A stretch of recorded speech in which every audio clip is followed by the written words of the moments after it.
प्यारे विद्यार्थियों, मैं अशोक छाछिया, सहायक आचार्य LVS राजकीय महाविद्यालय कोटपुतली। इससे पहले अपन बच्चों BA पार्ट 3 का फर्स्ट पेपर प्लेटो टू मार्क्स में अरस्तू को पढ़ रहे थे। तो हम पढ़ रहे थे अरस्तू के दास्ता संबंधी विचार। आज हम उसी कड़ी में थोड़ा आगे बढ़ते हुए दासों के प्रति स्वामियों के व्यवहार के निर्देश, इस टॉपिक को पढ़ेंगे।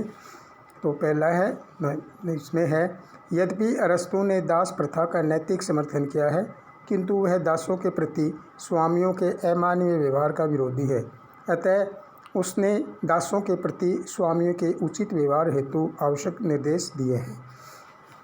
यानी स्वामी और दास के क्या व्यवहार होने चाहिए, उनके लिए स्वामियों को निर्देश देते हुए अरस्तू ने कहा है। पहला, दास प्रथा का आधार दास के प्राकृतिक गुण होते हैं, अतः केवल प्राकृतिक दासता का रूप ही स्वीकारा जाना चाहिए और कानूनी दासता का अमान्य है। यानी अरस्तू ने दो प्रकार की दासता बताई थी, प्राकृतिक और कानूनी। तो उसने प्राकृतिक दासता को स्वीकारा है। दूसरा है, दासता वंशानुगत नहीं होती। यदि दास का पुत्र बुद्धिमान व योग्य है तो उसे दास नहीं बनाना चाहिए। तो इस तरह से दास एक वंशानुगत यानी वंश परंपरागत के आधार पर नहीं होनी चाहिए। अगर दास का पुत्र बुद्धिमान हो जाता है तो उसको दास नहीं माना चाहिए। तीसरा है, दासता स्वामी एवं दास दोनों के लिए लाभकारी होती है, अतः स्वामी को दास के प्रति उदार व्यवहार करना चाहिए। इससे केवल वही कार्य किया जाना चाहिए जो उसकी क्षमता के अनुरूप हो, अर्थात दास के साथ मित्रतापूर्ण व्यवहार करना चाहिए। दास से वही काम लिया जाना चाहिए जिसके वह उपयुक्त अनुकूल हो।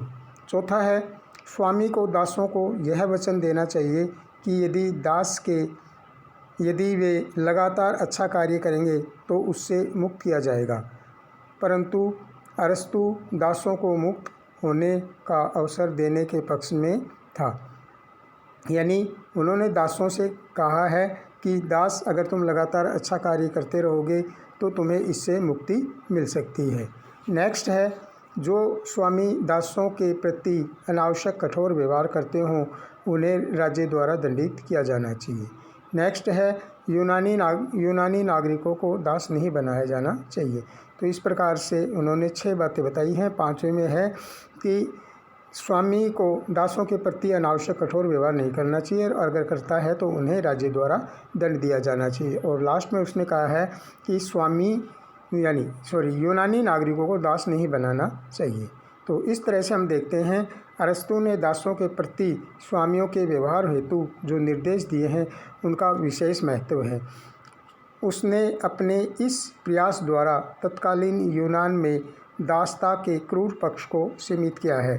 यह उल्लेखनीय है कि वह स्वयं अरस्तू ने अपने अनेक दासों को मुक्त किया था। अर्थात अरस्तू ने भी अपने कार्यकाल में दासों को मुक्त किया था।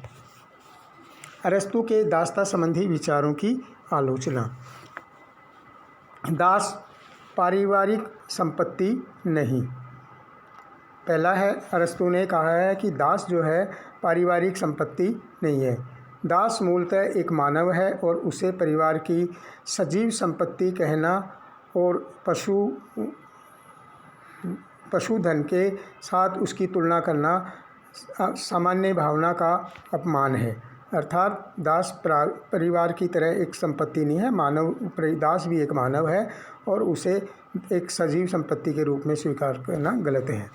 दूसरा है, मनुष्यों में समानता का महत्व, यानी मनुष्यों में सफलता का महत्व। अरस्तू ने बताया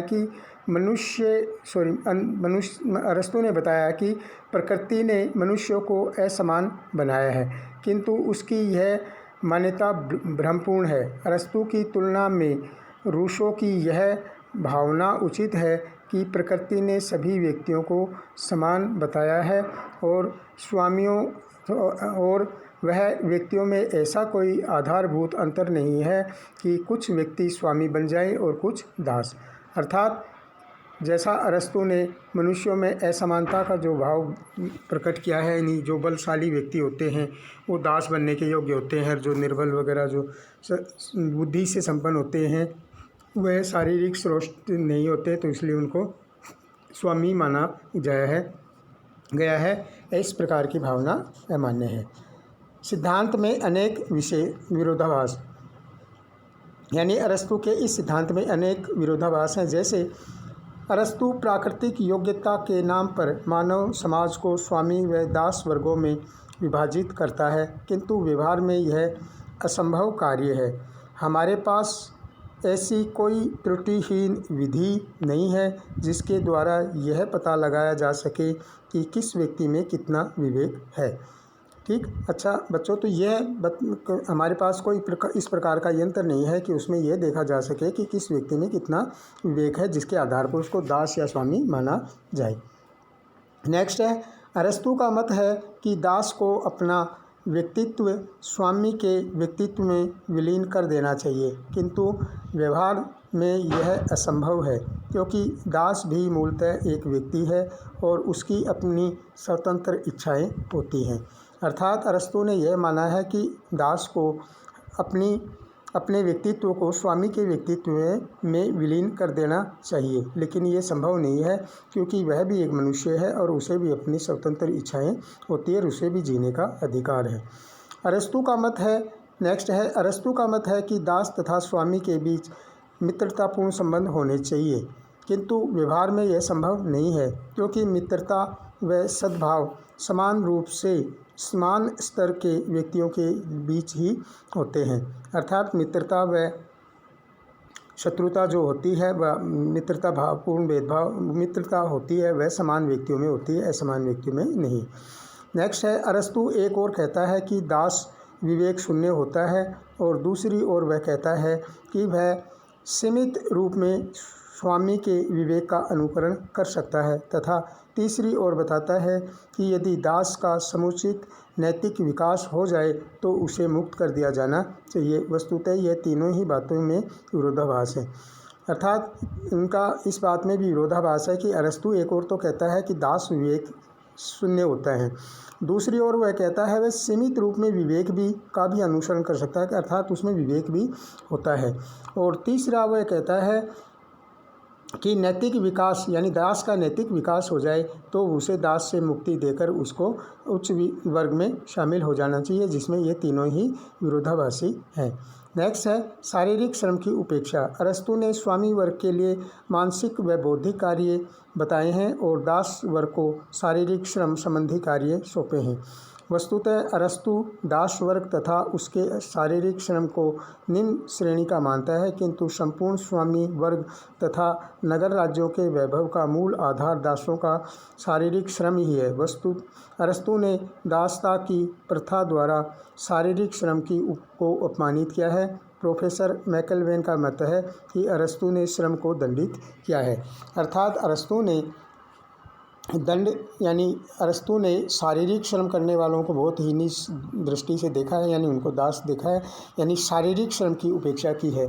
वर्तमान में भी यदि देखें तो बहुत सारे लोग, यानी दुनिया में बहुत एथलीट हैं, बहुत सारे खिलाड़ी हैं, प्लेयर्स हैं, उनका शारीरिक शरीर बहुत श्रेष्ठ होता है, तो इस तरह से उसने शारीरिक श्रम की उपेक्षा की है। वर्तमान में जो खिलाड़ी हैं, जो एथलीट हैं, उनकी ये वर्ग को एक प्रकार से अपमानित किया है। नेक्स्ट है, समाज का दो विरोधी हितों में विभाजन। अरस्तु ने दासता को प्राकृतिक तथा लाभपूर्ण संस्था बताकर मानव समाज को स्वामी व दास के दो विरोधियों में विभाजित किया है। इससे समाज में असंतोष तथा अराजकता फैलने का भय निरंतर बना रहता है। प्रोफेसर रॉस के अनुसार अरस्तु में जो प्रशंसनीय नहीं है वह मानव जाति को क्रूरतापूर्ण ढंग से दो भागों में यानी कष्ट डालना है। यानी अरस्तु ने दो विरोधी वर्गों में समाज को बांटकर समाज के एक प्रकार से टुकड़े किए। जातीय अहंकार। अरस्तु ने स्पष्ट रूप से यूनानी जाति के लोगों को दास बनाने का विरोध किया है। उसके अनुसार यूनानी जन्म से ही शासकों के गुणों से संपन्न होते हैं। वस्तुतः अरस्तु द्वारा यूनानियों को सर्वश्रेष्ठ मानना है और अन्य सभी जातियों को बराबर मानना सर्वथा अनुचित है। उसके इस जातीय अहंकार का अबौद्धिकतापूर्ण का प्रतीक है। यानी अरस्तु ने यूनानियों को दास की श्रेणी में नहीं रखा है, और उसने ये भी कहा है कि स्वामी तो शासक वर्ग के गुणों वाले होते हैं, इसलिए उनको दास की श्रेणी में नहीं रखा, इसलिए जातीय अहंकार का ही प्रतिफल है। नेक्स्ट है आधुनिक युग के अनुरूप नहीं। आधुनिक युग मानवीय समानता का युग है। वर्तमान काल की दो प्रमुख विचारधाराएं लोकतंत्र व समाजवाद मानवीय समानता की समर्थक है। लोकतंत्र तो मनुष्यों के बीच स्वतंत्रता, समानता तथा भाईचारे के संबंधों पर बल देता है, तो दास प्रथा से एकदम विपरीत है। अरस्तु की दासता की प्रथा मानवीय नस्ल की असमानता पर आधारित है और आधुनिक युग के सर्वथा अनुरूप है। यानी अरस्तु की जो दासता की भावना है, अरस्तु की जो दासता की व्याख्या है, वह वर्तमान युग के लिए उपयुक्त नहीं है, क्योंकि वर्तमान युग में लोकतंत्र और समाजवाद जैसी दो विचारधाराओं का बोलबाला है। लोकतंत्र में मनुष्यों के बीच समानता और स्वतंत्रता का भाव रहता है, तो इसलिए वह वर्तमान लोकतंत्र के विपरीत है। निष्कर्ष, यानी अरस्तु ने किस प्रकार से दासता की भावना को सिद्ध करने की कोशिश की है। आधुनिक युग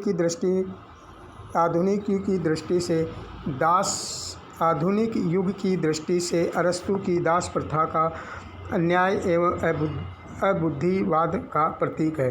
इस दृष्टि से अरस्तु अपने युग का बंदी है।